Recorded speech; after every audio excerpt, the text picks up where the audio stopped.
Salam jumpa dengan kami dari Yayasan Imam Trajani dalam seri pengajaran firman Tuhan. Buat Bapak Ibu Saudara sekalian dimanapun Anda berada, Shalom kami sampaikan dari Rumah Pemulihan Segala Bangsa, The House of Restoration for All Nations, yang terletak di Desa Kembe 1, Kabupaten Minahasa, Sulawesi Utara. Baik, hari ini kita akan melanjutkan tema pembahasan kita seperti pada minggu yang lalu, itu mengenai seorang tokoh Alkitab yang bernama Yohanes Pembaptis. Dan hari ini kita tetap masih dalam pembahasan yang sama, yaitu Yohanes Pembaptis pada seri yang kedua. Dan ayat pokok kita akan terambil dalam Injil Lukas pasal yang ketiga. Kita akan membacanya ayat 1 sampai dengan ayat yang ke-20. Bapak Ibu yang sama-sama yang sekarang berada mengikuti siaran ini, kita akan membaca bersama-sama ayat pokok kita dalam Injil Lukas pasal yang ketiga ayat 1 sampai dengan yang ke-20. Demikian bunyinya. Dalam tahun ke-15 dari pemerintahan Kaisar Tiberius, ketika Pontius Pilatus menjadi wali negeri Yudea dan Herodes raja wilayah Galilea, Filipus saudaranya raja wilayah Iturea dan Trakonitis, dan Lisanias raja wilayah Abilene. Pada waktu Hanas dan Kayafas menjadi imam besar, datanglah firman Allah kepada Yohanes anak Sakaria di padang gurun. Maka datanglah Yohanes ke seluruh daerah Yordan dan menyerukan, bertobatlah dan berilah dirimu dibaptis dan Allah akan mengampuni dosamu. Seperti ada tertulis dalam kitab nubuat Yesaya, ada suara yang berseru-seru di padang gurun, persiapkanlah jalan untuk Tuhan, luruskanlah jalan baginya. Setiap lembah akan ditimbun dan setiap gunung dan bukit akan menjadi rata, dan berliku-liku akan diluruskan, yang berlekuk-lekuk akan diratakan. Dan semua orang akan melihat keselamatan yang dari Tuhan. Lalu ia berkata kepada orang banyak yang datang kepadanya untuk dibaptis, katanya, hai kamu keturunan ular beludak, siapakah yang mengatakan kepada kamu supaya melarikan diri dari murka ia akan datang? Jadi hasilkan buah-buah yang sesuai dengan pertobatan. Dan janganlah berpikir dalam hatimu, Abraham adalah bapa kami, karena aku berkata kepadamu, Allah dapat menjadikan anak-anak bagi Abraham dari batu-batu ini. Kapak sudah tersedia pada akar pohon, dan setiap pohon yang tidak menghasilkan buah yang baik akan ditebang dan dibuang ke dalam api. Orang banyak bertanya kepadanya, jika demikian apakah yang harus kami perbuat? Jawabnya, barang siapa mempunyai 2 helai baju, hendaklah ia membaginya dengan yang tidak punya. Dan barang siapa mempunyai makanan, hendaklah ia berbuat juga demikian. Ada datang juga pemungut-pemungut cukai untuk dibaptis, dan mereka bertanya kepadanya, Guru, apakah yang harus kami perbuat?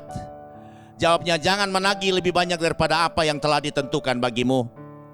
Demikian prajurit-prajurit bertanya juga kepadanya, dan kami apakah yang harus kami perbuat? Jawab Yohanes kepada mereka, jangan merampas dan jangan memeras, dan cukupkanlah dirimu dengan gajimu. Tetapi karena orang banyak sedang menanti dan berharap, dan semuanya bertanya dalam hatinya tentang Yohanes, kalau ia adalah Mesias.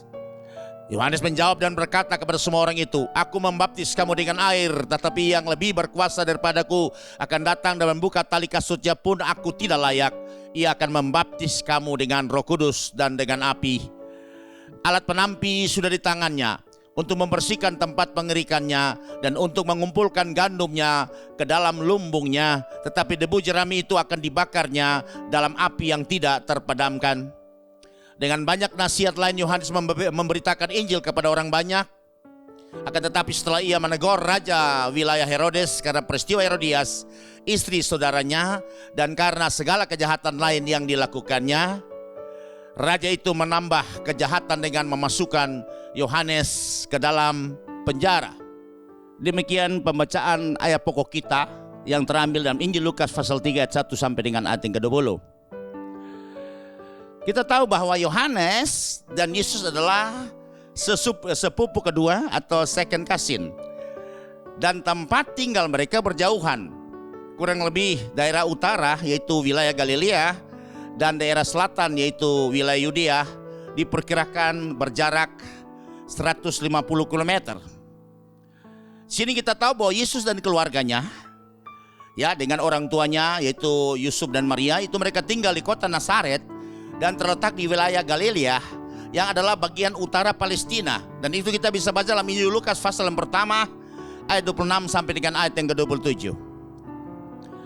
Dalam bulan yang ke-6 Allah menyuruh malaikat Gabriel pergi ke sebuah kota di Galilea bernama Nazaret kepada seorang perawan yang bertunangan dengan seorang bernama Yusuf dari keluarga Daud. Nama perawan itu Maria. Jadi mereka tinggal di kota Nazaret di wilayah Galilea, bagian utara Palestina. Kemudian kita tahu bahwa Yohanes dan keluarganya, Zakaria dan Elizabeth itu tinggal di kota sekitar pegunungan Yudea.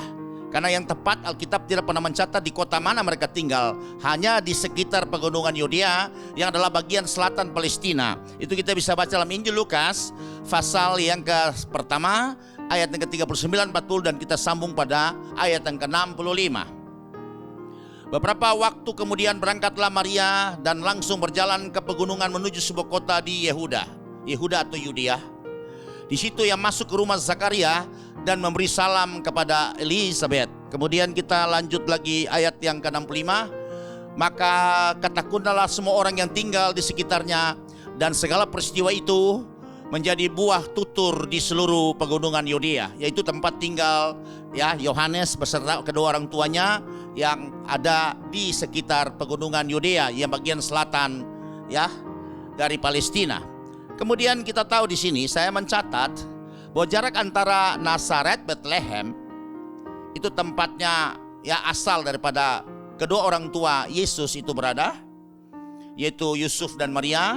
Itu kurang lebih sekitar 156,7 km jaraknya dari kota bagian wilayah Galilea utara Palestina kemudian ke selatan karena Bethlehem itu ada di selatan, yaitu di wilayah Yudea. Dan antara Nazaret dan Yerusalem itu 147,1 km.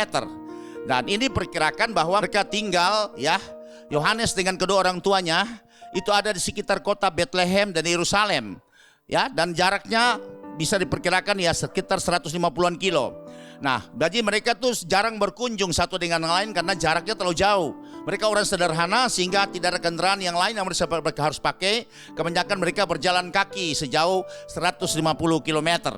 Zakaria adalah imam dari rombongan Abia yang melayani dalam bait Allah yang terletak di Yerusalem.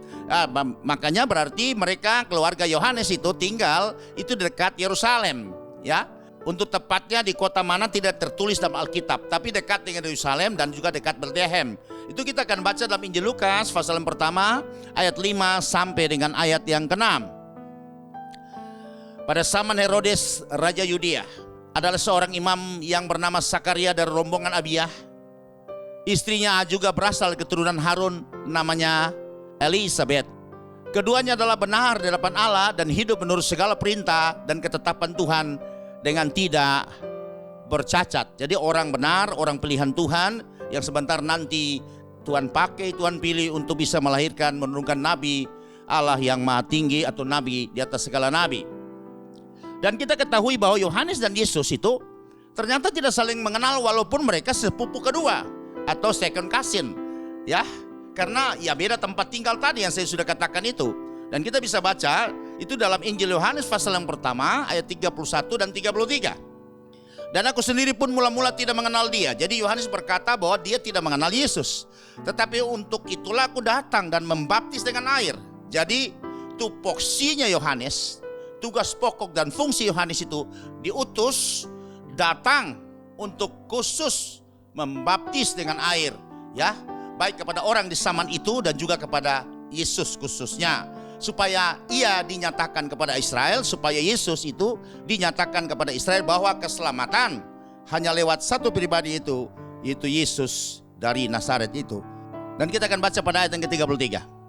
Dan aku pun tidak mengenalnya, tetapi dia yang telah mengutus aku untuk membaptis dengan air telah berfirman kepadaku, jikalau engkau melihat roh itu turun ke atas seseorang dan tinggal di atasnya, dialah itu yang akan membaptis dengan Roh Kudus. Ini Bapa berfirman kepada Yohanes. Karena Yohanes itu tidak mengenal walaupun mereka sepupu, jarang ketemuan. Kadang-kadang setahun sekali, tapi kita bisa melihat ada penjelasan lanjut pada bagian B ini. Kenapa itu mereka tidak saling mengenal dan harus Bapa itu memperkenalkan Yesus kepada Yohanes. Nanti kalau membaptis, kalau lihat ada burung merpati turun melembaga, itu di atas kepalanya, itu adalah Roh Kudus, itulah anak yang kukasihi, kepadanya aku berkenan, dan itu adalah Yesus Kristus. Alasannya kenapa mereka tidak saling mengenal, dan ini ada dua alasan di sini saya tampilkan adalah pertama, tempat tinggal mereka berjauhan, plus minus kurang lebih sekitar 150 km. Ya, tadi kita sudah memulai dengan penjelasan di atas bahwa keluarga Yesus itu tinggal di kota Nazaret di wilayah Galilea, itu bagian utaranya Palestina. Sedangkan ya Yohanes dengan kedua orang tuanya tinggal di selatan, itu wilayah Yudea. Dan kemudian di sini ya jelas kita tahu bahwa kedua tempat tinggal ya keluarga ini itu berjauhan dan bertemunya setahun sekali, ya hanya 1 tahun sekali ketika mereka merayakan hari raya Paskah orang Yahudi ya yang di Yerusalem itu. Jadi semua orang harus datang ke Yerusalem karena di situ ada Bait Allah dan orang akan merayakan ya Paskah Musa di sana, termasuk keluarga juga ya, keluarga daripada Yusuf Maria dan bersama-sama dengan Yesus. Dan kita tahu ada peristiwa terjadi ketika waktu itu Yesus berumur 12 tahun ya, mengikut mereka datang ke Yerusalem. Kita akan baca dalam Injil Lukas pasal yang kedua 41 sampai 42. Tiap-tiap tahun orang tua Yesus pergi ke Yerusalem pada hari raya Paskah Musa ya, 42. Ketika Yesus telah berumur 12 tahun, pergilah mereka ke Yerusalem seperti yang lazim pada hari raya itu. Jadi Yesus juga ikut ya. Jadi kalau ketemuan dengan Yohanes ya mungkin setahun sekali seperti itu. Jadi bisa saja tidak ketemu juga dan akhirnya pulang ke rumah mereka masing-masing ya di Galilea, dan kemudian masuk kembali. Yohanes tetap tinggal di dekat ya di wilayah Yudea karena Bait Allah ada di kota Yerusalem, saudara. Dan kita tahu persis bahwa di situ bagaimana Yesus ketika itu ada bersama-sama dengan para ahli kitab di dalam Bait Allah, dan kemudian mereka berdialog di situ dan mereka sangat kagum dengan Yesus karena anak usia 12 tahun tapi penguasaan kitab para nabi, kekuasaan juga kitab Mazmur, Zabur dan lain-lain itu sangat luar biasa. Dan kita tahu Yesus ternyata bertumbuh dalam hikmat dan pengetahuan yang luar biasa karena dia memang adalah Allah yang dijadikan manusia atau inkarnasi ya dari firman yang menjadi manusia. Kemudian ada alasan yang kedua bahwa kita tahu bahwa Yohanes itu memiliki orang tua yang sudah tua, dan diperkirakan banyak penafsir Alkitab bahwa ketika Yohanes belum mencapai usia 30 tahun, itu orang tuanya sudah meninggal. Sehingga dia anak sebatang kara. Dan kita tahu juga karena Yohanes itu nabi yang spesial dikirim, sehingga akhirnya Tuhan itu asingkan dia, dibentuk dan diperlengkapi Tuhan di padang gurun sebelum diutus kembali ke bangsa Israel untuk mengerjakan misi yang dipercayakan Tuhan atau Bapa kepadanya, yaitu bersaksi tentang Yesus, seruan pertobatan sebab kerajaan sorga sudah dekat, dan mempersiapkan dan meluruskan jalan bagi Yesus Kristus lewat karya yaitu baptisan, supaya semua orang akan melihat keselamatan yang daripada Tuhan, saudara. Itulah tugas tupoksinya Yohanes. Makanya dia diasingkan dulu supaya dia dibentuk di sana, tidak bisa dipengaruhi dengan lingkungannya, sehingga kita tahu bahwa banyak nabi juga yang akan dipakai Tuhan setelah tugas-tugas tupoksi yang khusus ini. Antara lain Musa juga digodok di padang gurun selama 40 tahun, demikian juga Yohanes. Ya, dan sesudah selesai baru kemudian Bapa mengutus dia keluar, dan kita tahu proyek yang dia lakukan itu adalah bagaimana dia harus menyatakan, dia bersaksi tentang siapakah Yesus. Maka dikatakan dalam Injil Yohanes pasal yang pertama 29, lihat anak domba Allah itu yang menghapus dosa dunia. Padahal dia tidak kenal, tapi saya percaya dengan ya Roh Kudus yang ada pada dia, yang penuh dengan Roh Kudus itu yang menyatakan itulah anak domba Allah, Yesus yang diurapi, yang sebentar nanti akan disembelih di Bukit Golgota untuk menebus dosa, pelanggaran, kejahatan semua umat manusia, dan dia adalah domba penebusan bagi umat manusia. Dan ini tertulis juga di dalam Injil Matius pasal 3 ayat pertama sampai 7. Kemudian juga ada di Injil Markus pasal yang pertama ayat 1 sampai 8. Kemudian Injil Lukas pasal yang ketiga ayat 3 sampai 6. Dan saya senang kita akan mengangkat Injil Lukas pasal yang ketiga ayat 3 sampai dengan ayat yang ke-6. Maka datanglah Yohanes ke seluruh daerah Yordan dan menyerukan, bertobatlah dan berilah dirimu dibaptis dan Allah akan mengampuni dosamu. Perhatikan, bertobat itu kemudian dibaptis, baru terjadi pengampunan dosa. Itu urutannya, ya itu tahapannya. Kemudian ayat selanjutnya, seperti ada tertulis dalam kitab nubuat Yesaya, ada suara yang berseru-seru di padang gurun, persiapkanlah jalan untuk Tuhan, luruskanlah jalan baginya. Setiap lembah akan ditimbun dan setiap gunung dan bukit akan menjadi rata. Yang berliku-liku akan diluruskan, yang berlekuk-lekuk akan diratakan. Dan kita sudah mengerti pada pertemuan kita minggu yang lalu bahwa ini bicara hati manusia, karena itu jalan adalah hati manusia. yang harus diluruskan, yang harus diratakan, dan setiap lembah ya yang sudah katakanlah hati manusia yang sudah digerogoti oleh kesulitan, oleh kenajisan, oleh dosa, kejahatan dan pelanggaran, oleh kepahitan, kebencian, kemudian harus diratakan, diperbaiki kembali. Kemudian gunung-gunung pencobaan, masalah, persoalan, atau juga gunung kencokan, kesombongan, gunung-gunung arogansi harus diratakan supaya kita berlayak bisa terima kemuliaan Tuhan, berlayak bisa menerima Roh Kudus dalam hati setiap kita, dan kita akan diselamatkan. Kita akan baca ayat lanjut. Saya senang kita kembali ke ayat 5, baru kita sambung 6. Nah, setiap lembah akan ditimbun dan setiap gunung-gunung dan bukit akan menjadi rata. Yang berliku-liku akan diluruskan, yang berlekuk-lekuk akan diratakan. Ayat 6. Dan semua orang akan melihat keselamatan yang daripada Tuhan. Haleluya, saudara. Jadi berarti proyek yang dibawa Yohanes itu untuk mempersiapkan hati manusia ya lewat baptisan, supaya keselamatan yang daripada Tuhan itu bisa menjadi bagian setiap orang, setiap bangsa, setiap kaum suku dan bahasa. Perhatikan saudara, karena karya satu yang diberikan Bapa kepada Yohanes hanya cuma satu saja, yaitu baptisan. Sebab itu digelari Yohanes Pembaptis. Ya, kita akan lanjut, kita masuk kepada 1 Romawi adalah pelayanan Yohanes Pembaptis. Di sini pada poin yang A, daerah pelayanannya. Ya, kita lihat di sini yaitu 1, di padang gurun Yudea. Itu tertulis juga dalam Injil Matius pasal yang ketiga ayat pertama sampai 3. Ada juga di Markus ya, Injil Sinoptis juga ada, Markus pasal pertama ayat 1 sampai 4, dan kemudian Injil Lukas pasal 3 ayat 4 sampai 6, dan Injil Yohanes pasal yang pertama ayat yang ke-22 sampai dengan yang ke-23. Dari ketiga Injil Sinoptis plus Injil Yohanes itu semua menulis mengenai ya daerah pelayanan.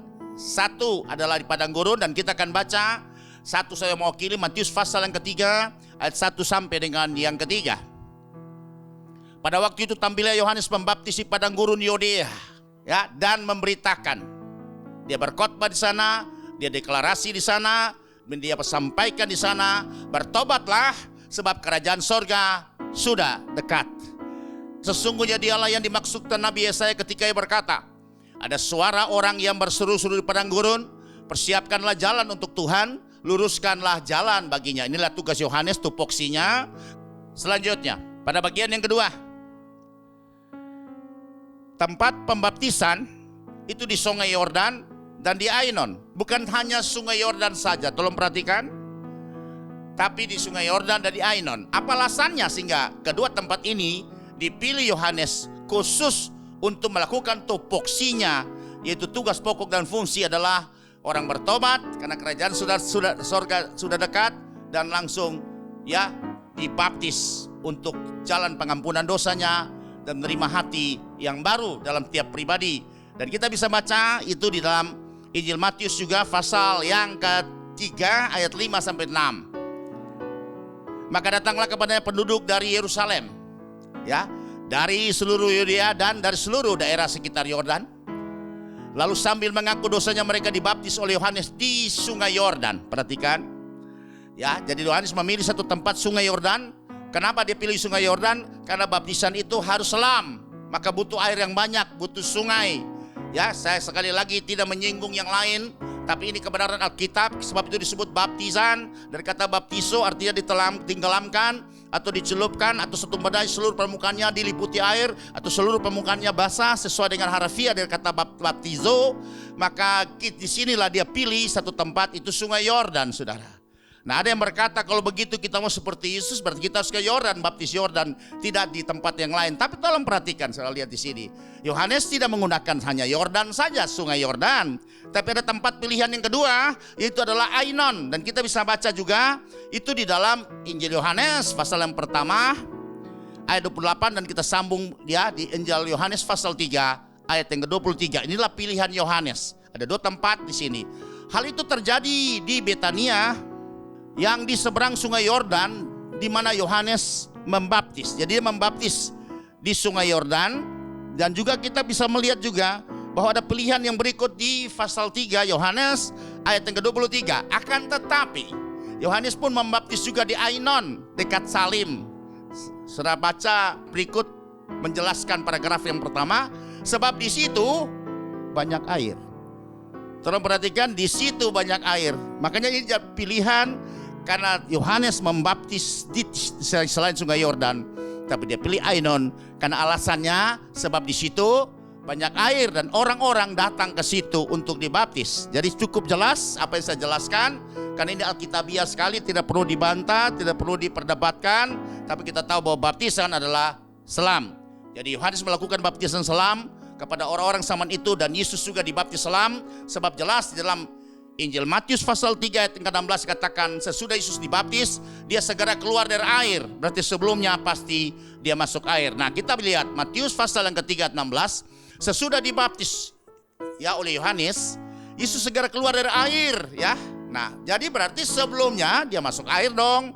Dan pada waktu itu juga langit terbuka dan ia melihat Roh Allah seperti burung merpati turun ke atasnya. Jelas ini tidak perlu diperbantahkan ya, karena ini tidak perlu diperdebatkan. Alkitab secara eksplisit telah mengatakan bahwa baptisan itu di sungai Yordan dan Ainon alasannya karena banyak airnya. Kita lanjut pada bagian yang B. Yohanes membaptis Yesus di sungai Yordan.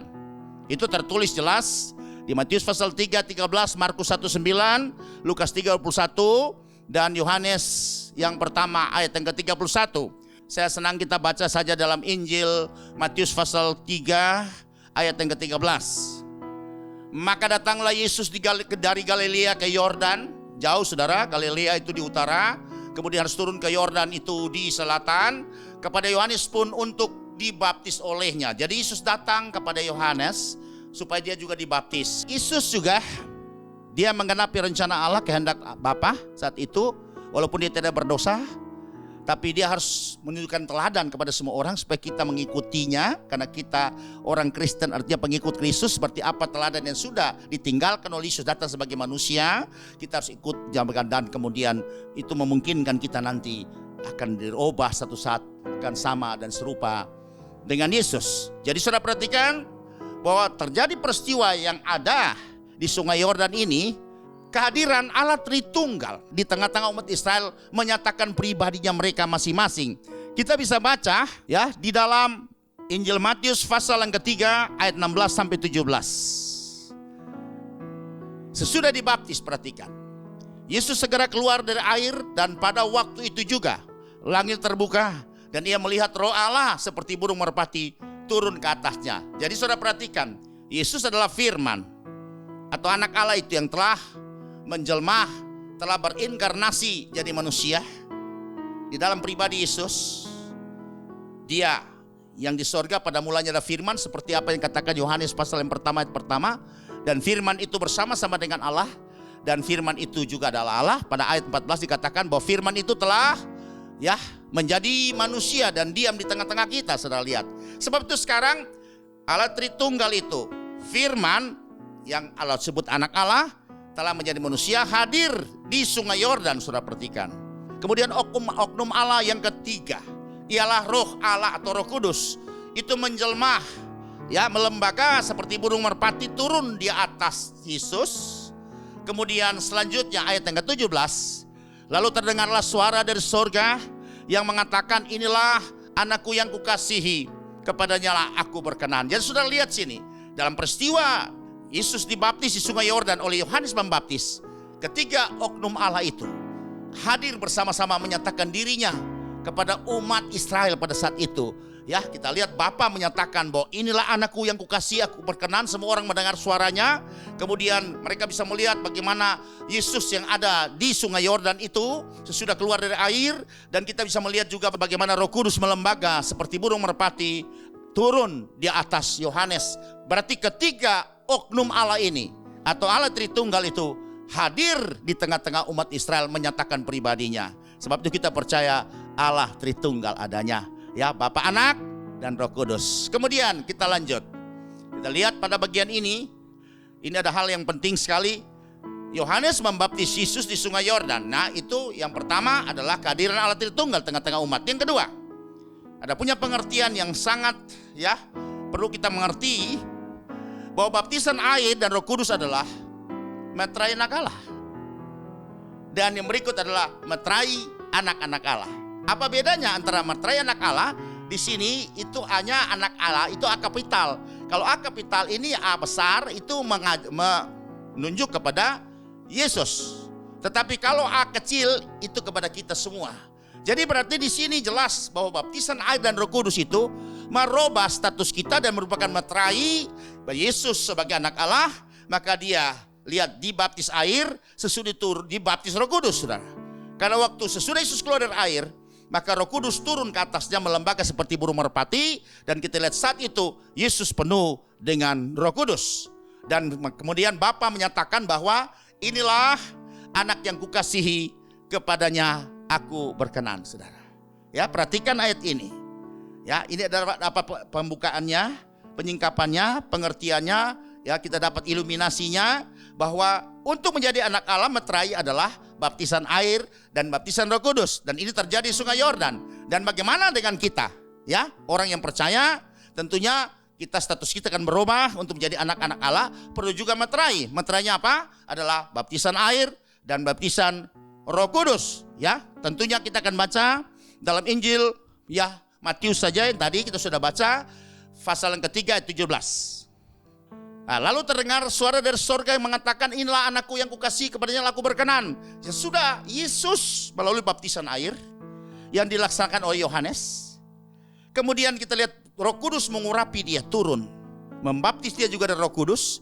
Karena semua melihat bahwa Roh Kudus itu menyatakan dirinya melembaga seperti burung merpati, turun di atas Yohanes. Kemudian ada suara dari surga mengatakan bahwa inilah anakku yang kukasihi, kepadanya aku berkenan. Seperti sudah perhatikan, dengan kedua meterai ini, air dan Roh Kudus, Bapa menyatakan bahwa ini anakku, yaitu Yesus Kristus, ya, yang kepadanya aku berkenan. Nah, sekarang ayat selanjutnya kita akan baca bagaimana dengan kita. Sesudah percaya, kemudian untuk menjadi anak-anak Allah perlu meterainya, dan meterainya itu ialah air dan Roh Kudus tentunya. Nah, sekarang kita bisa melihat, ya, bandingkan dengan surat Galatia pasal yang ketiga ayat 26 sampai 27. Kalau Yesus tadi lewat air dan Roh Kudus, maka Bapa menyatakan, inilah anakku yang kukasihi, kepadanya aku berkenan. Nah, bagaimana dengan kita? Kalau sudah lewat proses yang sama, air, baptisan air dan baptisan Roh Kudus itu lewat penumpangan tangan, maka kita diberi ya kemampuan supranatural ketika Roh Kudus turun dalam hati kita yang sudah dibersihkan, maka kita akan dimampukan berkata-kata dengan bahasa yang baru, yaitu bahasa roh, yaitu bahasa lidah, speaking in tongue atau glossolalia. Nah, demikian juga kita akan bandingkan ayat-ayat yang tadi, itu yang kita sudah baca dalam Matius pasal 3 17. Kemudian kita bandingkan dengan Galatia pasal 3 ayat yang ke-26 sampai 27. Demikian bunyinya. Sebab kamu semua adalah anak-anak Allah. Perhatikan, nah ini AA kecil ini, anak-anak kecil adalah saudara saya yang percaya ya kepada Yesus, beriman kepada Yesus, maka kita memiliki ya hak untuk menjadi anak-anak Allah. Karena iman di dalam Yesus Kristus. Tentunya mulai dengan kita beriman kepada Yesus Kristus. Ditindaklanjuti ayat 27. Karena kamu semua yang dibaptis dalam Kristus, perhatikan berarti baptisan saudara, telah mengenakan Kristus. Jadi untuk menjadi ya anak-anak Allah, yang jelas adalah lewat baptisan. Baptisan apa? Air dan Roh Kudus. Kenapa? Kita dibaptis air, diberi hati dan roh yang baru, kemudian dibaptis Roh Kudus, maka status kita jelas berubah. Dan saya tambahkan dengan surat Galatia pasal yang keempat ayat yang ke-6 kita akan baca. Dan karena kamu adalah anak, perhatikan, maka Allah telah menyuruh roh anaknya ke dalam hati kita yang berseru, ya Aba, ya Bapa. Di Roma juga ada saudara, tapi satu ayat ini cukup mewakili. Kenapa? Jadi untuk merubah status kita jadi anak-anak Allah, ya, ketika kita beriman kepada Yesus, harus prosesnya lewat baptisan air dan baptisan Roh Kudus, bahwa kita layak sekarang ya menjadi anak Allah dan dapat memanggil dia ya Aba, ya Bapa, atau ayah, atau Didi, atau my father. Ya, demikian yang kita bisa pelajari bersama hari ini. Ya, dengan Yesus bagaimana dibaptis air dan Roh Kudus, maka statusnya berubah sebagai anak Allah. Kemudian juga kita dibaptis air dan Roh Kudus, maka status kita juga menjadi anak-anak Allah. Haleluya. Kita masuk pada bagian yang berikut, adalah bagian 2 Romawi. Nah, saya buat tabel seperti ini supaya gampang dimengerti. Dan kita masuk 2 Romawi ini mengenai perikop kita Yohanes Pembaptis. Ternyata banyak sekali hal-hal yang perlu kita pelajari dari tokoh yang luar biasa ini. 2 Romawi itu adalah hubungan paralel antara Elia, Nabi Elia, dengan Yohanes Pembaptis. Nah, ini terambil menurut teks Alkitab dari kitab Maliahi pasal yang keempat ayat yang kelima, mewakili perjanjian lama, karena nubuatan ini ada di situ mengenai siapakah Elia akan datang nanti pada hari Tuhan. Kemudian kita akan sanding, ya, dia punya relevansi ayatnya itu dengan Injil Lukas pasal yang pertama ayat 17. Ya, kita akan membaca kedua ayat ini untuk bisa dapat kita akan melihat paralel apa yang terjadi hubungan antara Nabi Elia dan Yohanes Pembaptis dan seorang nabi juga di atas segala nabi. Demikian bunyinya dalam kitab Maliahi pasal yang keempat ayat yang kelima, demikian bunyinya, sesungguhnya aku akan mengutus Nabi Elia kepadamu menjelang datangnya hari Tuhan yang besar dan dahsyat itu. Ternyata kita pelajari di sini, ya, Injil Lukas menjelaskan lebih jauh lagi bahwa hari Tuhan yang besar itu adalah kedatangan Yesus pada kali yang pertama. Waktu dia lahir di Bethlehem Efrata, itulah kedatangan dia pada kali yang pertama. Ya, yang di sini tentu akan menggenapi adalah nubuatan dari kitab Maliahi itu untuk mempersiapkan jalan baginya. Itu adalah seorang, ya, nabi juga yang kuasa dan otoritas itu seperti Elia. Kita akan bisa baca dalam Injil Lukas pasal yang pertama ayat 17. Demikian, dan ia akan berjalan mendahului Tuhan dalam roh dan kuasa Elia. Siapa dia? Yohanes.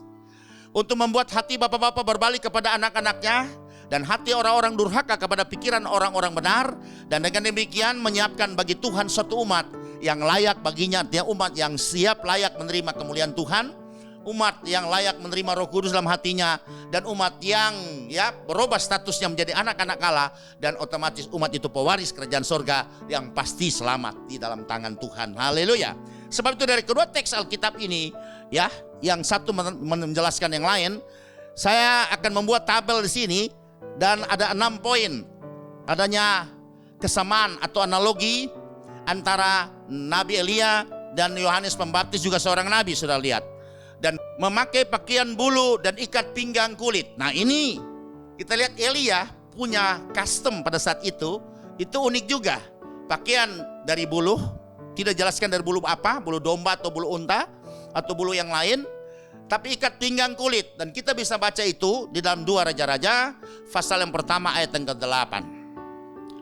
Jawab mereka kepadanya, seorang yang memakai pakaian bulu dan ikat pinggang kulit terikat pada pinggangnya, maka berkatalah ia, itu Elia orang Tisbe. Nah, jadi ada memberi penerangan bahwa kalau melihat seorang yang tampilan customnya seperti ini, rada unik di zaman itu, dia memakai, ya, baju dari pakaian bulu, kemudian ikat pinggang dari kulit, maka orang itu adalah Elia atau Nabi Elia, orang dari Tisbe. Bagaimana kita bisa melihat sekarang hubungan paralel dengan Yohanes, karena sesuai dengan apa yang dimuatkan kita Maliahi bahwa pada hari Tuhan akan dikirim seorang, ya, nabi yang kuasanya dan otoritasnya seperti Elia, yang dinubuatkan oleh Maliahi pasal yang 4 ayat 5 dan kemudian diulangi lagi dalam Injil Lukas pasal yang pertama 17. Dan kita tahu di sini bahwa kedua pribadi ini dalam custom atau pakaian mereka yang unik ini itu memakai jubah dari bulu binatang dan kemudian ikat pinggang dari kulit.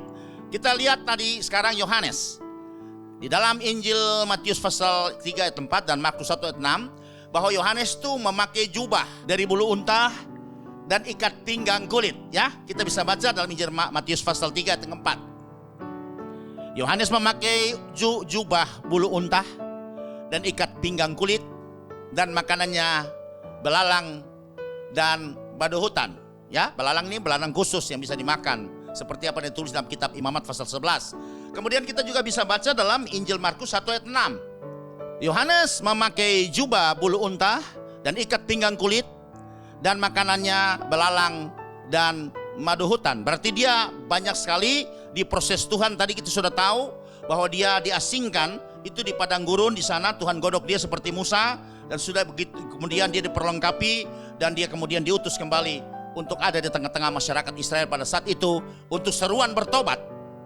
karena kerajaan surga sudah dekat, dan membaptis mereka untuk pemulihan hati mereka supaya mereka bisa menerima kemuliaan Tuhan yaitu Roh Kudus dan juga bisa menerima keselamatan. Haleluya. Kemudian bagian yang kedua, hubungan paralel antara Nabi Elia dan Yohanes Pembaptis itu dalam semangat dan keberanian menegur, menemplak. Nah, saudara lihat, karena mereka dipanggil sebagai nabi. Nabi itu selalu menegur, menemplak, saudara. Ya beda, kita tahu kan 5 jawatan. Di dalam surat Efesus pasal yang keempat ayat 11 itu ada 5 jawatan. Jawatan yang pertama adalah kerasulan. Jawatan kedua adalah kenabian. Maka tunjuk-tunjuk begini, saudara. 1 ke orang, tapi 3 itu ke dia. Saudara lihat ya. Nah kemudian jawatan berikut yang tengah-tengah ini yang paling menonjol semua 5 jari itu adalah jawatan penginjilan. Maka penginjilan itu terdepan untuk membongkar jalan yang baru supaya kita lihat jawatan yang lain bisa bekerja. Kemudian yang berikut ini, jari manis sering dipakai cincin ini, itu adalah jawatan pengembalaan. Dan yang paling terakhir kecil ini, kelingking ini adalah jawatan pengajaran untuk korek-korek kuping seperti itu, atau mengeluarkan yang butek tuh, yang tuli seperti itu, supaya bisa mendengar dan bisa mengerti apa menjadi rencana Allah. Jadi 5 jawatan ini saudara perhatikan, itu tertulis dalam surat Efesus pasal 4 ayat 11. Dan kita tahu bahwa jawatan yang dimiliki oleh baik Elia maupun Yohanes adalah nabi. Sebab itu nabi adalah dia mengoreksi, dia menegur, kemudian dia menemplak, ya tentunya karena dia dipanggil untuk itu, saudara. Memang gak enak nabi, karena banyak nabi itu dibenci, menjagapi tidak disukai, kan selalu yang dilihat dikoreksi adalah kesalahan, saudara.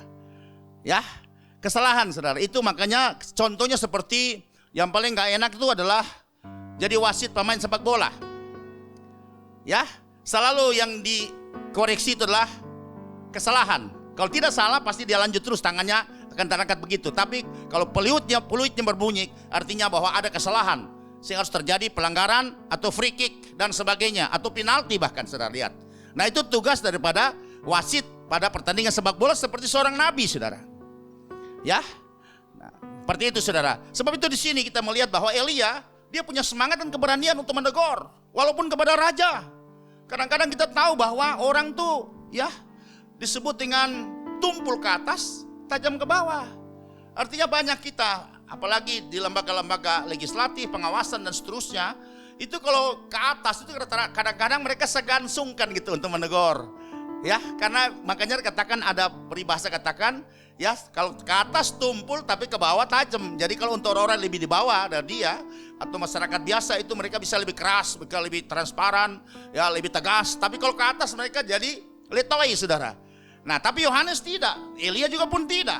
Dalam keadaan walaupun terancam, kadang-kadang bisa sampai dibunuh loh. Nabi bisa dibunuh karena zaman-zaman raja-raja, banyak juga nabi dan imam-imam dibunuh oleh raja. Karena persoalan adalah mereka berpihak kepada kebenaran. Karena raja sudah menyimpang, pasti banyak teguran terjadi, dan kita tahu pasti mereka akan mengalami ancaman. Demikian juga kita lihat ada kesamaan, ya kemiripan antara Nabi Elia dan Yohanes. Sebab itu ada hubungan paralelnya adalah tadi jubahnya itu dan ikat pinggang sama. Kemudian dalam semangat dan keberanian menegur dan menemplak. Kalau Nabi Elia hidup di zaman Raja Ahab, ini raja yang saat itu ya dibandingkan dengan raja-raja yang lain ini parah sekali. Ini melakukan hal yang sangat menyakiti Tuhan dibandingkan sebelum raja-raja dia. Ya dari dia, sebab itu saudara, dia mengikuti penyembahan berhala yang dibangun oleh seorang yang namanya Yerobeam bin Nebat.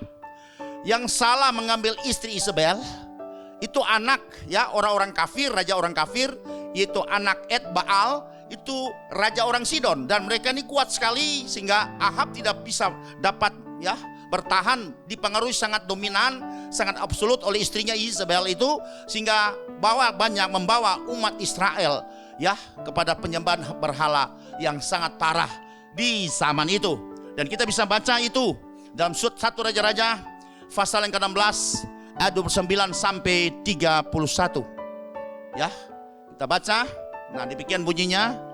Ahab anak Omri menjadi raja atas Israel dalam tahun ke-38 zaman Asa raja Yehuda. Jadi kerajaan sudah terpisah jadi 2. Kerajaan utara itu ibu kota Samaria, dan kemudian kerajaan selatan, ya, ibu kotanya Yerusalem. Dan dua raja ini karena mereka telah dipisahkan, 10 ya suku ikut ke utara dan 2 suku ke selatan, ya suku Benyamin dan suku Yehuda yang pernah menjadi raja, yaitu Saul dan Daud, itu bapak leluhurnya. Dan itu adalah kerajaan Yehuda, kecil karena dia cuma 2 suku di antara ya 12 suku, dan di atas 10 suku di antara 12 suku. Dan saudara perhatikan bahwa Ahab itu adalah menjadi raja Israel, dan Ahab bin Omri memerintah 22 tahun lamanya atas Israel di Samaria. Ayat betul selanjutnya 30. Ahab bin Omri melakukan apa yang jahat di mata Tuhan lebih daripada semua orang atau semua raja Israel yang telah mendahuluinya. Lebih parah sudah di zaman Ahab ini. Segala macam kejahatan mereka sembah di sana, melakukan di sana, menyakiti hati Tuhan. Ayat selanjutnya, seakan-akan belum cukup ia hidup dalam dosa-dosa Yerobeam bin Nebat, maka ia mengambil pula Izebel, anak Etbaal, raja orang Sidon, menjadi istrinya, sehingga ia pergi beribadah kepada Baal dan sujud menyembah kepadanya. Ayat 32. Kemudian ia membuat mesbah untuk Baal itu di kuil Baal yang didirikannya di Samaria. Ya, jadi kalau kita tahu nanti itu ada 450 nabi Baal. Kemudian lanjut ayat 33. Sesudah itu Ahab membuat patung Asyerah, dan Ahab melanjutkan bertindak demikian sehingga menimbulkan sakit hati Tuhan Allah Israel lebih dari semua raja-raja Israel yang mendahuluinya. Jadi sudah perhatikan itu di situ. Nah, kita lanjut, kita akan baca ayat 1 Raja-Raja pasal 17 ayat 1. Lalu berkata Elia orang Tisbe dari Tisbe Gilead kepada Ahab, ya, raja Israel saat itu. Dia tegas sekali, dia berkata, dia tegur, dia templak, demi Tuhan yang hidup, Allah Israel yang kulayani. Kalau nabi itu kalau ngomong keras, tegas, sesungguhnya tidak akan ada embun atau hujan pada tahun-tahun ini kecuali kalau ku katakan. Dan kita lihat di sini tidak jelaskan berapa lama waktunya. Tapi kemudian ada ayat yang lain di dalam perjanjian baru, di dalam surat Yakobus pasal yang kelima ayat 17 menjelaskan bahwa Elia menyatakan hukuman atas Israel kan menyembah berhala yang parah, itu menyembah ya dewa Baal dan juga Asyerah. Maka Tuhan menghukum mereka kalau mereka tidak bertobat, dan hukumannya adalah hujan tidak turun dan embun tidak turun di daerah Israel. Dan kita tahu Yakobus pasal 5 ayat 17 itu menyatakan selama 3,5 tahun. Kita akan baca. Elia adalah manusia biasa sama seperti kita, dan ia telah bersungguh-sungguh berdoa supaya hujan jangan turun, dan hujan pun tidak turun di bumi selama 3 tahun dan 6 bulan, saudara. Berarti ketika Elia datang menegur Raja Ahab, ya, karena membawa Israel terlibat dengan penyembahan berhala yang parah, maka Tuhan menghukumnya. Disampaikan lewat Nabi Elia bahwa Tuhan akan menghukumnya dengan kekeringan yang terjadi 3,5 tahun tidak turun hujan, sehingga terjadi kelaparan yang sangat luar biasa di daerah Israel, saudara. Nah, kita hubungkan secara relevannya, hubungannya para rel itu sekarang dengan Yohanes.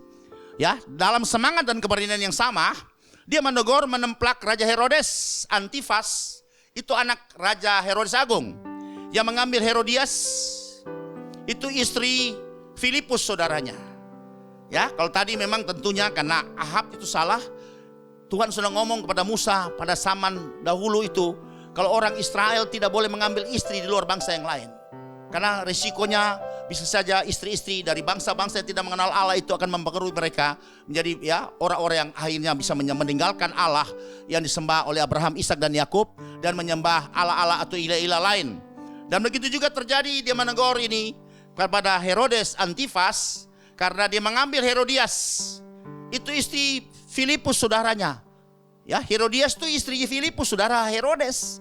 Dia ambil ya, dan dia jadikan istri daripada Raja Herodes itu sendiri. Sebab itu Tuhan menegur lewat Yohanes Pembaptis, dan kita baca dalam Injil Lukas pasal 3 ayat 1 dan 19.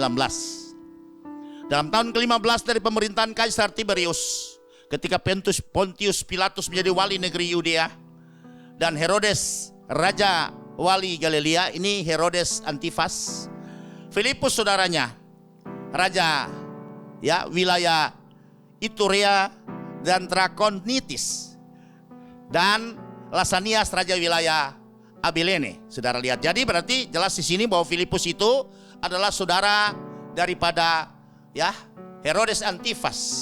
Kemudian ayat selanjutnya yang ke-19. Akan tetapi setelah ia menegur raja wilayah Herodes karena peristiwa Herodias, istri saudaranya, dan karena segala kejahatan lain yang dilakukannya. Jadi Yohanes menegur sama. Elia pun menegur Raja Israel Ahab, dan Yohanes juga menegur Raja Herodes Antipas karena persoalan semua istrinya. Sudah lihat ya. Nah, kemudian kita akan lanjut pada hubungan paralel yang ketiga.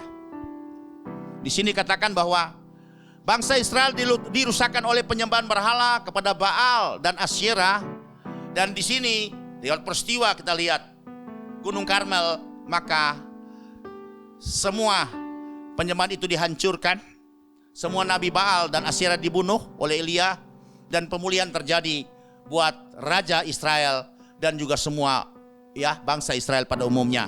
Kita akan baca dalam 1 Raja-Raja 16 ayat 30 sampai 33. Kita lanjut juga 1 Raja-Raja 18 ayat 22, 37 sampai 45. Kemudian ia membuat mesbah untuk Baal itu di kuil Baal yang didirikannya di Samaria.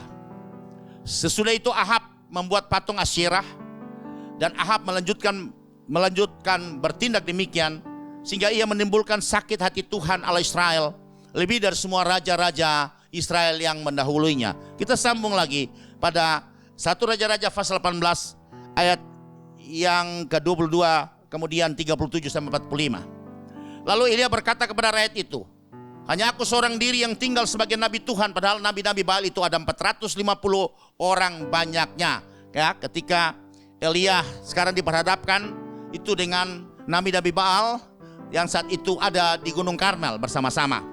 Kemudian lanjut kita akan baca peristiwa ini terjadi secara luar biasa. Pemulihan terjadi karena waktu itu ya mereka disanding untuk masing-masing menghadirkan ya api dalam mesbah mereka, baik ya pada rakyat Israel yang sudah banyak menyembah berhala yaitu Baal dan Asyera. Kemudian Elia yang seorang diri juga ya dia menyembah Allah yang sembah oleh Abraham, Ishak dan Yakub. Kemudian sesudah ya Elia katakan, kamu lebih dulu bikin mesbah, atur kayu, ambil 2 ekor lembu jantan, 1 buat kamu pecarakan lebih dulu, ya ritualnya jalan lebih dulu, kemudian sembelih di sana, kemudian panggil persembahanmu, ya untuk menurunkan api membakar korban yang sudah ada di mesbahmu. Dan mereka mulai berjingkrak-jingkrak, menari-nari, kemudian ya berdebus, memores-gores, memotong-motong badannya, kemudian memanggil-manggil dewanya, tapi sampai siang menjelang sore tidak muncul-muncul. Maka Elia bilang, ayo panggil lebih keras lagi, mungkin dia lagi termenung, atau dia lagi tidur, atau dia banyak urusan dan seterusnya. Maka tiba saatnya sesudah menjelang sore, Elia mengambil alih. Ini sekarang gilirannya saya. Kemudian Elia mengatur kayu, kemudian sudah lihat di situ korban disembelih, diletakkan di atas mesbah di situ. Bahkan kita tahu mesbah itu disiram dengan air 3 kali dengan 4 gayung. Dan kemudian Elia berdoa, dan doanya seperti ini saudara dia. Jawablah aku ya Tuhan, jawablah aku supaya bangsa ini mengetahui bahwa Engkaulah Allah, karena mereka sudah menyembah hampir seluruhnya. Ya, di bawah kepemimpinan Raja Ahab dan Isabel, hampir seluruh ya orang Israel, bangsa Israel sudah menyembah berhala. Bahwa Engkaulah Allah ya Tuhan, dan Engkaulah yang membuat hati mereka bertobat kembali. Perhatikan ya di bawah garis bawahi kata hati. Ini persoalan hati saudara, bertobat kembali. Ayat 38 selanjutnya. Lalu turunlah api Tuhan menyambar habis korban bakaran, kayu api, batu dan tanah itu. Bahkan air yang dalam parit itu habis dijelatnya. Ketika berdoa angkat tangannya minta kepada Allah sembah Abraham, Ishak dan Yakub, maka api turun. Dan kita tahu cerita ini sudah sangat ya familiar sekali bagi anak-anak sekolah minggu ini. Selalu akan diceritakan oleh guru-guru sekolah minggu kisah bagaimana Elia melawan ya 450 nabi Baal dan juga 400 nabi Asyera di Gunung Karmel saudara. Ya, kemudian ayat selanjutnya pada ayat yang ke-39, ketika seluruh rakyat melihat kejadian itu, sujudlah mereka serta berkata, Tuhan, dialah Allah. Tuhan, dialah Allah. Ayat 40, kata Elia kepada mereka, tangkaplah nabi-nabi Baal itu, seorang pun dari mereka tidak boleh yang luput.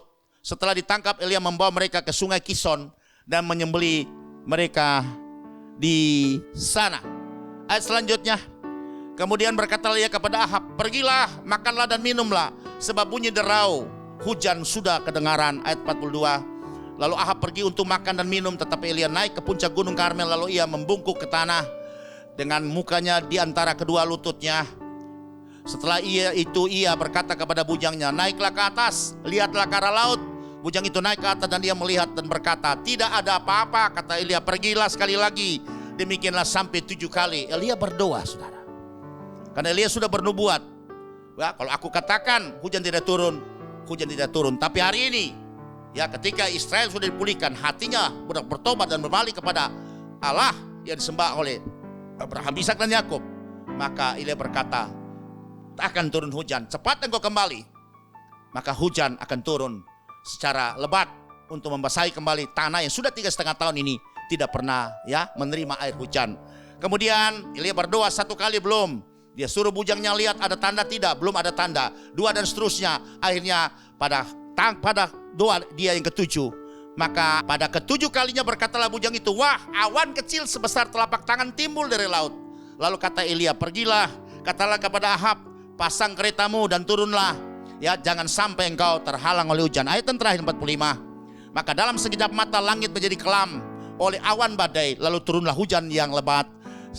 Ahab naik kereta lalu pergi ke Israel. Saudara lihat, jadi pemulihan terjadi, berkat terjadi, hujan terjadi, maka kita lihat, ya, pemulihan terjadi, baik pertanian mereka maupun hasil mereka dipulihkan oleh Tuhan.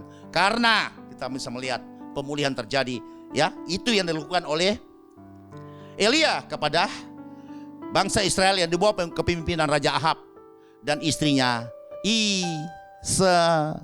Dan sekarang kita hubungan paralel dengan Yohanes.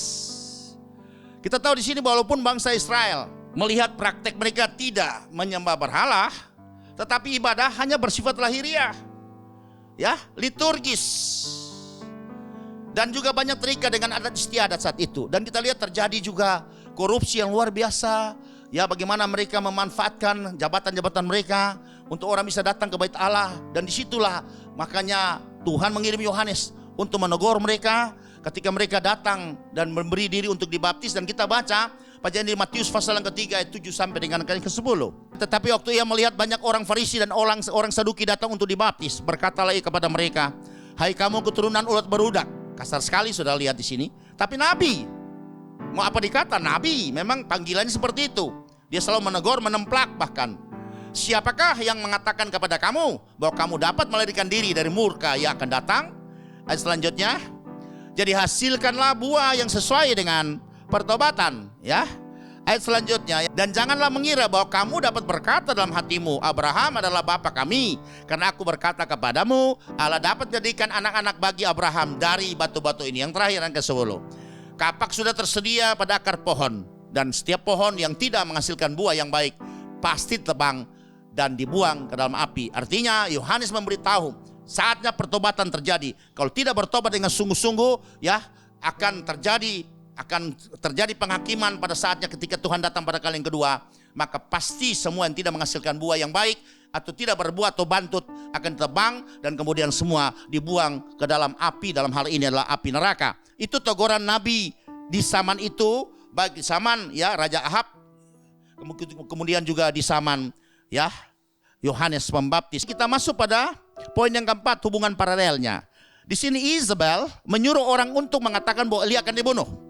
Ketika terjadi, saudara, di mana Elia seorang diri mengalahkan 450 nabi Baal dan 400 nabi Asyera, dan mereka semua dibunuh di sungai Kison, maka kabar ini disampaikan oleh Ahab kepada Izebel. Dan kita baca dalam kitab 1 Raja-Raja pasal 19 ayat 1 sampai 2. Ketika Ahab memberitahukan kepada Izebel segala yang dilakukan Elia dan perihal Elia membunuh semua nabi itu dengan pedang, maka Izebel menyuruh seorang suruhan mengatakan kepada Elia, beginilah kiranya para Allah menghukum aku. Bahkan lebih daripada itu, jika besok kira-kira pada waktu ini aku tidak membuat nyawamu sama seperti nyawa salah seorang dari mereka ini. Inilah ancaman yang disampaikan kepada Elia, dan Elia ketakutan saat itu, saudara. Ya, sehingga Elia stres sekali. Ya, bayangin, saudara, menghadapi 450 nabi Baal dan juga 400 nabi Asyera, dan disaksikan oleh umat Israel dan Raja Ahab saat itu. Elia begitu gagah perkasa, saudara. Tapi menghadapi seorang yang namanya Izebel, ya, Elia sangat ketakutan, satu orang saja. Jadi berarti wanita itu berbahaya sekali, saudara. Ya, bahaya sekali, saudara. Ya, ditakdirkan bahwa wanita itu tidak berdaya, tapi banyak sekali pria bertekuk lutut di sudut kerling wanita. Itu bahaya, saudara. Ya, banyak sekali pejabat, pemimpin negara itu jatuh karena wanita. Sebab itu kita lihat di sini, Izebel mengancam bahwa besok dia pasti akan membunuh Nabi Elia. Bagaimana paralelnya dengan Yohanes? Sini kita akan baca pada poin yang keempat. Yohanes dimasukkan ke dalam penjara dan akhirnya dipenggal kepalanya atas hasutan Herodias. Dan terjadi itu, saudara, di dalam Matius 14 ayat 3 sampai dengan yang ke-10, saudara. Waktu Yohanes menegur Herodes karena persoalan istri daripada saudaranya Filipus diambil oleh Herodes, makanya Herodias sakit hati dan bagaimana mempengaruhi Raja Herodes sehingga akhirnya memenjarakan Yohanes. Dan sesudah itu ketika Yohanes masih dalam penjara, maka Herodes berulang tahun dia undang semua pembesar negeri-negeri dekat sahabatnya, dan kemudian akhirnya anak daripada Herodias ini menari, dan Herodes ceplos ngomong, dia berkata, apapun yang kau minta aku akan memberikannya, walaupun setengah dari kerajaanku aku akan berikannya. Dan kita lihat di sini apa permintaannya, dan persoalan ini, masalah ini, tragedi ini tertulis dalam Injil Matius pasal 14 ayat 3 sampai 10. Kita akan membacanya. Sebab memang Herodes telah menyuruh menangkap Yohanes, membelenggunya dan memenjarakannya berhubung dengan peristiwa Herodias istri Filipus saudaranya, karena Yohanes menegur. Lanjut ayat yang keempat. Karena Yohanes pernah menegurnya, katanya, tidak halal engkau mengambil Herodias. 5. Herodes ingin membunuhnya, tetapi ia takut akan orang banyak yang memandang Yohanes sebagai nabi. Tetapi pada hari ulang tahun Herodes, menarilah anak perempuan Herodias di tengah-tengah mereka dan menyukakan hati Herodes, sehingga Herodes bersumpah akan memberikan kepadanya apa saja yang dimintanya. Maka setelah dihasut oleh ibunya, anak perempuan itu berkata, berikanlah aku di sini kepala Yohanes Pembaptis di sebuah talam. Lalu sedihlah hati raja, tetapi karena sumpahnya dan karena tamu-tamu yang diperintahkannya juga untuk memberikannya, disuruhnya memenggal kepala Yohanes di penjara. Sama, sudah lihat ya, satu mengancam membunuh Elia, dan akhirnya Herodias berhasil juga bisa mempengaruhi Herodes untuk bisa dapat memenggal kepala Yohanes. Inilah hubungan paralel, dan kita masuk pada hubungan paralel yang kelima. Saudara lihat di sini, perhatikan, lewat peristiwa di Gunung Karmel, hati raja dan bangsa Israel bertobat dan kembali kepada Tuhan. Perhatikan ya, saya kasih tebal di sini atau garis bawahi, hati raja dan bangsa Israel bertobat dan kembali kepada Tuhan. Itu tertulis dalam kitab 1 Raja-Raja pasal yang ke-18 ayat 20 sampai 21. Ahab mengirim orang ke seluruh Israel dan mengumpulkan nabi-nabi itu ke Gunung Karmel. 21. Lalu Elia mendekati seluruh rakyat itu dan berkata, berapa lama lagi kamu berlaku timpang dan bercabang hati? Kalau Tuhan itu Allah, ikutilah dia, dan kalau Baal, ikutilah dia. Tetapi rakyat itu tidak menjawabnya sepatah kata pun. Kemudian kita baca pada ayat 29 sampai 39. Sesudah lewat tengah hari, ya, seperti apa sudah ceritakan, ya, terjadi peristiwa di Gunung Karmel itu. Mereka kerasukan sampai waktu mempersembahkan korban petang, tapi tidak ada suara, tidak ada yang menjawab, tidak ada tanda perhatian. Ini dari pihak, ya, mereka menyembah Baal dan Asyera itu adalah nabi-nabi mereka memanggil Allah mereka untuk membakar korban yang sudah dipersiapkan itu di atas Gunung Karmel. Selanjutnya 30. Kata Elia kepada seluruh rakyat itu, datanglah dekat kepadaku. Maka mendekatlah seluruh rakyat itu kepadanya. Ketika mereka sudah selesai dan tiba giliran Elia, lalu ia memperbaiki mezbah Tuhan yang telah diruntuhkan itu. Kemudian Elia mengambil 12 batu menurut jumlah suku keturunan Yakub. Kepada Yakub ini telah datang firman Tuhan, engkau akan bernama Israel. Ayat 32, ia mendirikan batu-batu itu menjadi mezbah demi nama Tuhan dan membuat satu parit sekeliling mezbah itu yang dapat memuat 2 sukat benih. Ia menyusun kayu api, memotong lembu itu dan menaruh potongan-potongannya di atas kayu api itu. Sesudah itu ia berkata, penuhilah 4 buyung dengan air. Perhatikan ini, 4 buyung dengan air. Pasti ada profetik saudara, karena firman ya menggunakan angka atau nomor-nomor itu punya pengertian. Sebab itu profetik. Penuhilah 4 buyung dengan air dan tuangkan ke atas korban bakaran dan ke atas kayu api itu. Kemudian katanya buatlah begitu untuk kedua kalinya, dan mereka berbuat begitu untuk kedua kalinya. Kemudian katanya buatlah itu begitu untuk ketiga kalinya, dan mereka berbuat begitu untuk ketiga kalinya. 4 buyung disiram pada korban dan kayu itu di mezbah sampai airnya mengalir, sampai sekeliling mezbah itu dibuat parit itu penuh dengan air. 3 kali mereka lakukan itu. Dan ayat selanjutnya berkata sehingga air mengalir sekeliling mezbah itu, bahkan parit itu pun penuh dengan air. Ayat yang selanjutnya, kemudian pada waktu mempersembahkan korban petang, tampillah Nabi Elia dan berkata, Tuhan Allah Abraham, Ishak dan Israel, pada hari ini biarlah diketahui orang bahwa engkaulah Allah di tengah-tengah Israel, dan bahwa aku ini hambamu, dan bahwa atas firman-Mu lah aku melakukan segala perkara ini. Jawablah aku ya Tuhan, jawablah aku supaya bangsa ini mengetahui bahwa engkaulah Allah ya Tuhan, dan engkaulah yang membuat hati mereka bertobat kembali. Ya, proses ini adalah pemulihan hati untuk bertobat kembali, meninggalkan penyembahan berhala, dan kemudian mereka menyembah ya Bapa di dalam roh dan kebenaran. Ayatnya selanjutnya 38. Lalu turunlah api Tuhan menyambar habis korban bakaran, kayu api, batu dan tanah itu, bahkan air yang dalam parit itu habis dijilatnya. 39 yang terakhir. Ketika seluruh rakyat melihat kejadian itu, sujudlah mereka serta berkata, Tuhan dialah Allah, Tuhan dialah Allah. Sudah lihat, di situ pemulihan terjadi. Mereka bertobat dan hati mereka berbalik menyembah ya Allah yang disembah oleh Abraham, Ishak dan Yakub, atau kita kenal Israel atau Yahweh Adonai Elohim. Kita lihat hubungan paralel. Ya, kalau tadi lewat peristiwa Gunung Karmel, lewat peristiwa di Sungai Yordan dan Ainon, hati bapak-bapak berbalik kepada anak-anaknya, dan hati anak-anak kepada bapaknya, dan hati orang durhaka kepada pikiran orang benar. Di sini maka kita lihat keselamatan itu datang bagi setiap bangsa, kaum, suku dan bahasa.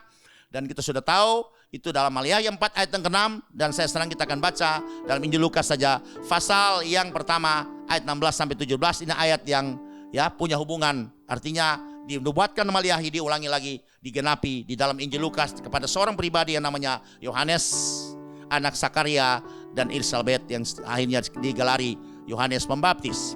Ia akan membuat banyak orang Israel berbalik kepada Tuhan Allah mereka.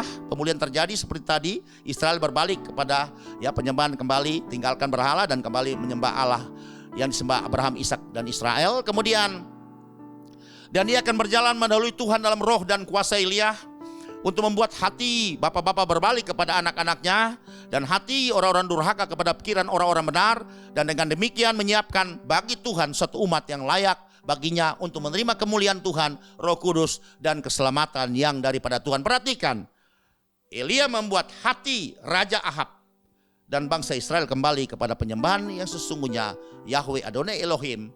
Kemudian juga Yohanes membuat juga lewat Yordan dan Ainon, maka hati ya Bapa di sorga kembali kepada anaknya, dan hati anaknya kembali kepada Bapa di sorga, dan juga hati orang-orang durhaka kembali kepada pikiran orang benar.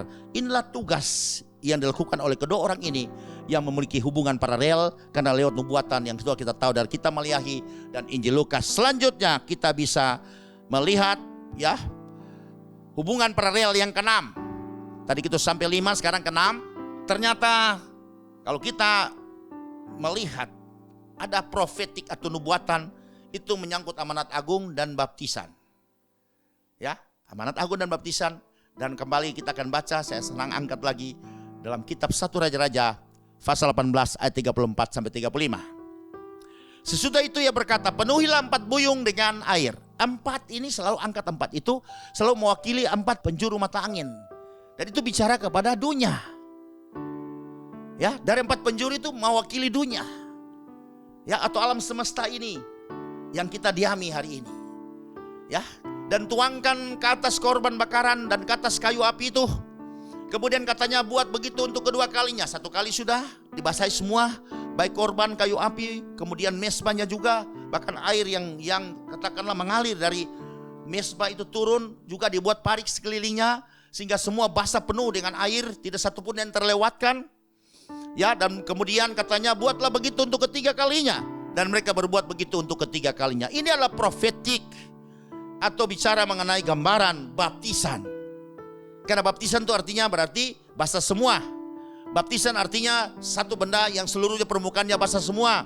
Atau katakanlah seluruh permukaannya diliputi oleh air. Dan ini terjadi, saudara. Itu pada saat Elia ingin mulai, giliran tiba gilirannya untuk dia berdoa, meminta kepada Allah yang sembah Abraham, Ishak dan Yakub untuk menurunkan api dari langit membakar korban yang sudah dibasahi 3 kali di atas mezbah itu. Dan itu terjadi sehingga umat Israel kembali hatinya bertobat, dan kembali mereka menyembah lagi Allah yang sembah oleh Abraham, Ishak dan Yakub, Yahweh Adonai Elohim. Ya, apa profetiknya? Kemudian kita bisa melihat ini adalah profetik.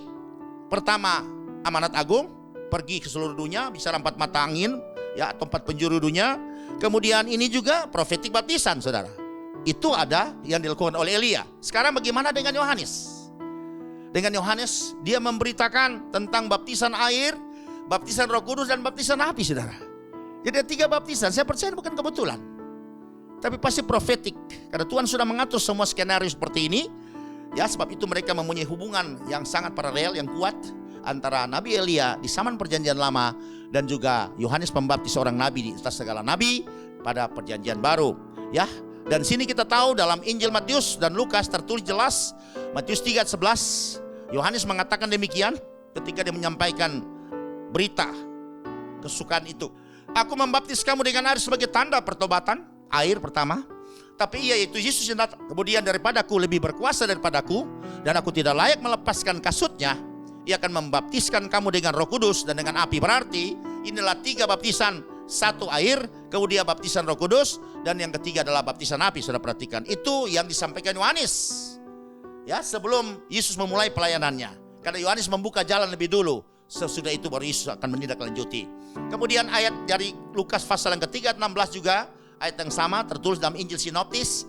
Yohanes menjawab dan berkata kepada semua orang itu. Saat itu dia ada di sekitar sungai Yordan, ya, di Yudea di situ. Aku membaptis kamu dengan air, tetapi ia yang lebih berkuasa daripadaku akan datang, dan membuka tali kasutnya pun aku tidak layak. Ia akan membaptis kamu dengan Roh Kudus dan dengan api. Jadi demikian, saudara. Ya, 6 poin ini yang saya angkat mengenai hubungan paralel antara Elia dan Yohanes Pembaptis. Luar biasa, dan kita percaya semua adalah, ya, berkat yang luar biasa yang di dalam ada keselamatan, merubah status kita menjadi anak-anak Allah lewat seorang yang luar biasa, tokoh yang kita angkat pada, ya, seri yang kedua ini ialah Yohanes, anak Elisabeth dan Sakaria yang digelari Yohanes Pembaptis. Akhirnya, saudara-saudara, pergilah ke seluruh dunia, beritakanlah Injil kepada segala makhluk. Siapa yang percaya dan dibaptis akan diselamatkan, tetapi siapa yang tidak percaya akan dihukum. Dan inilah tugas panggilan kita semua sebagai Yohanes Pembaptis di akhir zaman ini, untuk membawa orang, ya, dipulihkan hatinya dan bisa dapat menikmati berkat yang datang daripada Bapa kita yang mengasihi kita. Amin. Demikian yang saya dapat kami sampaikan. Berbahagialah setiap orang yang mendengar firman Tuhan, menyambutnya, menerimanya, memelihara dalam hatinya, dan melakukannya. Bila ku buka mataku dan lihat wajahmu, ku terkagum bila ku lihat hidupku dan karya tanganmu. Ku tersanjung karena semua yang baik dalam hidupku, itulah karyamu. Kau beri kesempatan yang baru, dan ku ingin mengenalmu, Tuhan, lebih dalam dari semua yang ku kenal. Tiada kasih yang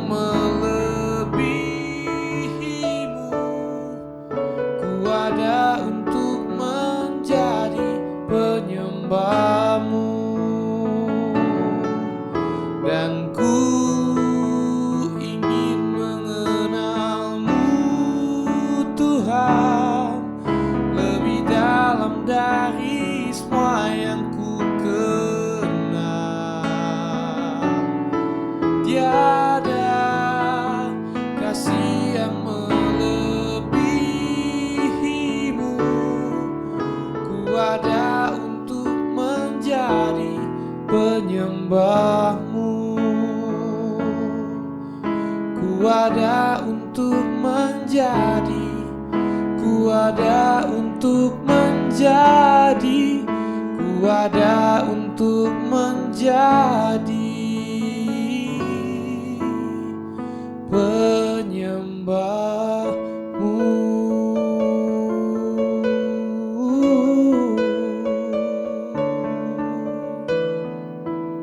Kita berdoa.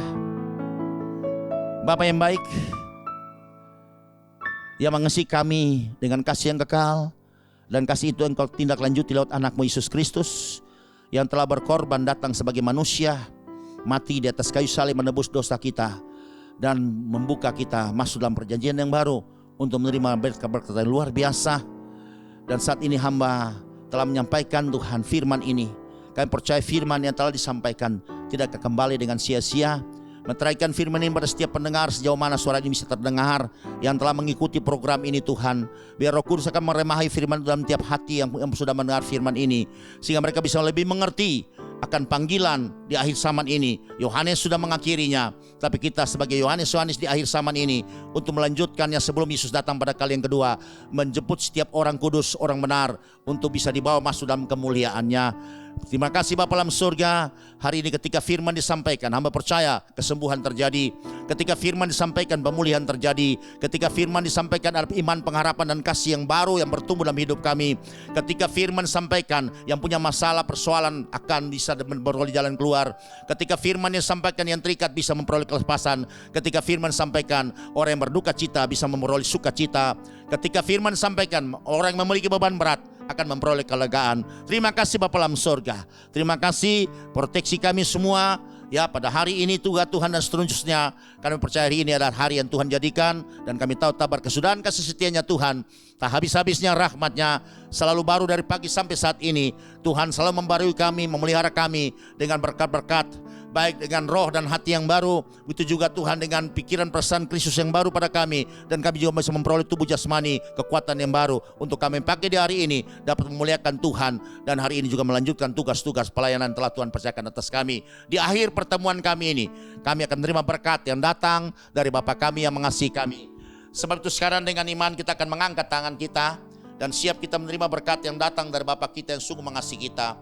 Bapak, saudara-saudaraku yang Tuhan Yesus kasihi, terimalah berkat kasih yang besar dari Bapamu yang senantiasa melingkupi kita, dan kasih karunia Tuhan Yesus Kristus membuat kita menjadi orang yang hebat, spesial, orang yang extraordinary, orang yang excellent, orang yang unggul di bidang pekerjaan, profesi, studi, pendidikan kita semua.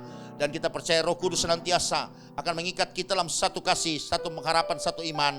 Dan kita terlalu percaya Roh Kudus akan memampukan kita untuk terus menuntun kita, mengajar kita, dan kita bisa mengerti seluruh kebenaran. Terimalah berkat ini di dalam nama Tuhan Yesus Kristus. Kita semua terima berkat ini, sama-sama katakan amin. Amin. Amin. Shalom. Tuhan Yesus memberkati. Kita ketemu pada seri pengajaran firman Tuhan pada minggu yang akan datang.